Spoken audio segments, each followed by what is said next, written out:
Hello, sports fan. This is Steven here for Sports Choice Plus. I'm bringing you a very special breakdown. I'm going to be covering the Kansas City Chiefs taking on the San Francisco 49ers. Before I get right into this, in the Super Bowl. Before we get right into this, I want to make sure that you're subscribed to the YouTube channel so you can get all the updates and all the breakdowns. Without further ado, let's get right into it.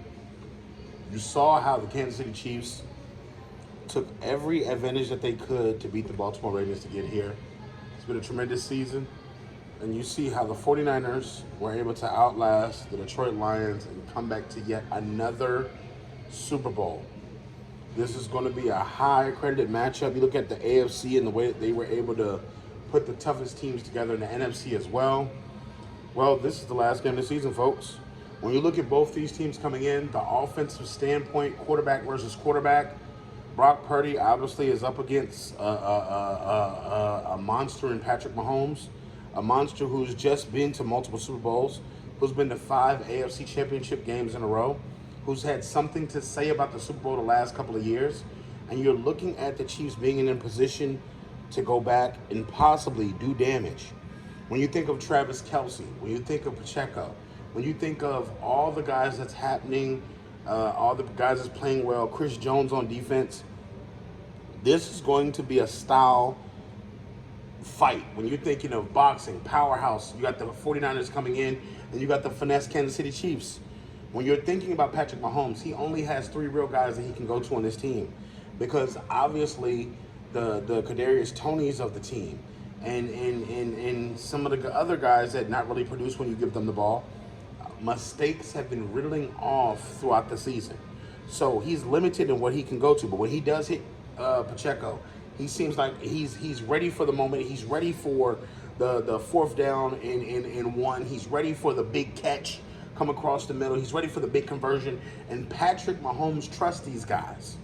A handful, not a lot.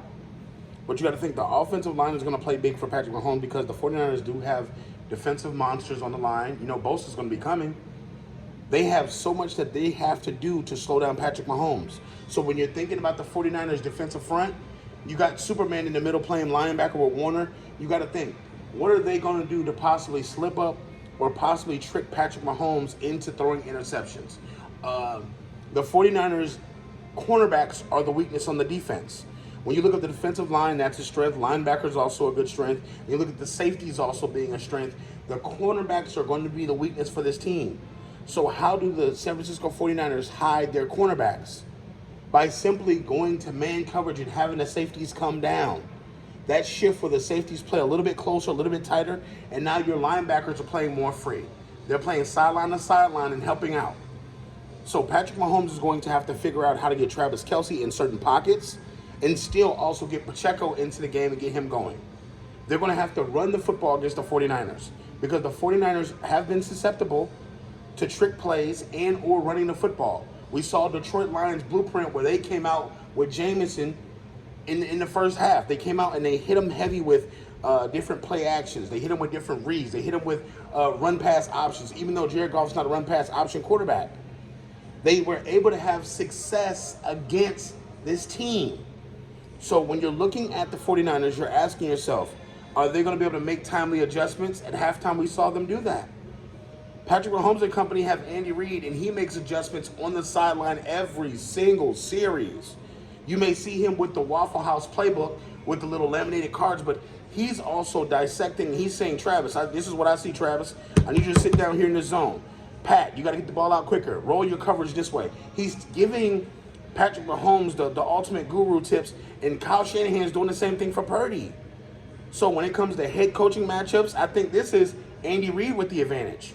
We've seen Andy Reid here. We've seen him have to go against the Philadelphia Eagles. We've seen him have to go up against time and time again teams like Buffalo, teams like the Cincinnati Bengals, and he's outsmarted them and put his team offensively in a position to where maybe the defense isn't as good for the Chiefs, but the offense is going to be what wins this game. When it's all said and done, the 49ers are going to have to blitz. The 49ers are going to have to get to Patrick Mahomes because if they allow him to sit in that pocket, he's going to play darts on that defense. And while the San Francisco 49ers do have a plethora of monsters that they can go to, no matter if it's Deebo Samuels, no matter if it's Kittle, no matter if it's Christian McCaffrey, they're going to have to be very direct in how they use Christian McCaffrey. It's going to have to be run, and then play action for a lot of other things. If Christian McCaffrey can get going, this is going to open the playbook, and this is going to open the field for the offense for the Niners. I feel like they have more of an advantage to expose the Chiefs' defense because Chris Jones is, let's face it, he's the best player on the Chiefs' defense. When he gets going in the middle, that creates such a disturbance on the defensive line and in the offense. You have to figure out who you're going to double him with. Because if he beats that center and that guard, it's over with. The quarterback, you're in his lap. But I think when it's all said and done, this is going to be a heavy offensive game. It's not going to be heavy early. I think they're going to be filling each other out for the first 2 quarters. I don't think it's going to be more than 30 points in the first 2 quarters. I think when that second half starts, you're going to see Andy Reid and company be precision-like with their passes, with their play calling. And Steve Spagnuolo is going to make a difference in this game because it feels like Steve Spagnuolo is going to dial up the blitz. He's going to dial up the coverages. He's going to dial up everything and say, you know what? Beat us man-to-man. What do we see against Baltimore? He said, F it. I'm not playing zone no more. I want Lamar to make throws. Lamar could not make those throws. He dared Lamar Jackson to throw the football in the MVP of the league this year, to throw the football, and he played cover high with man coverage over top. Man coverage where your corners are playing up and you got the safety just shooting down. Anything Lamar was throwing, they was compact. It looked like they were double teaming everybody. Because when it got to a certain point, Lamar couldn't see where he was going. Because the Chiefs' defense was coming in waves. You may have a cornerback blitzing this time. You may have a linebacker blitzing this time. You may have an extra defensive lineman on this play. So I think the styles and contrasts will be tough. Christian McCaffrey is going to be an X factor in this one, and Travis Kelce is going to be the biggest X factor for the Chiefs. I feel like when it's all said and done, Travis will have his say, and Travis possibly may set the record for touchdowns in this game. I feel like Pat is going to lean on Travis Kelce, and this could very well be Travis Kelce's last football game. I know that a lot of people talked about it. When they talked about his brother and how he cried on the sideline, there's a lot of emotion stirring that this could be it for Travis. Not because he's out of gas, because he has nothing left to prove. He's got his Super Bowls, he's got his money, he's got his girl Taylor Swift. Right off in the sunset, kid. What a way to send your tight end off with a Hall of Fame career with a Super Bowl win, Pat. And when it comes down to it, I think a lot of these guys on both sides are talented. Debo's talented. Ayuk's talented. Big Trent's talented. Both these coaches are great coaches. But when it boils down to it, who is going to win this football game? I got to go with the Kansas City Chiefs. I think Andy Reid's got it. I think Andy Reid has Kyle Shanahan's number, and Kyle Shanahan knows it. I think that when it's all said and done, the defense is not going to be able to keep up with the offense, and Patrick Mahomes is going to be a wizard. You got to keep in mind, the last time Pat was in the Super Bowl against this team, he had ankle problems.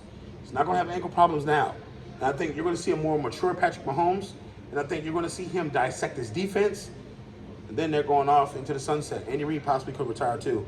So all you Chiefs fans, all you Niners fans, get in the comment section below. Definitely check out Sports Choice Plus, and we'll see you in the very next video.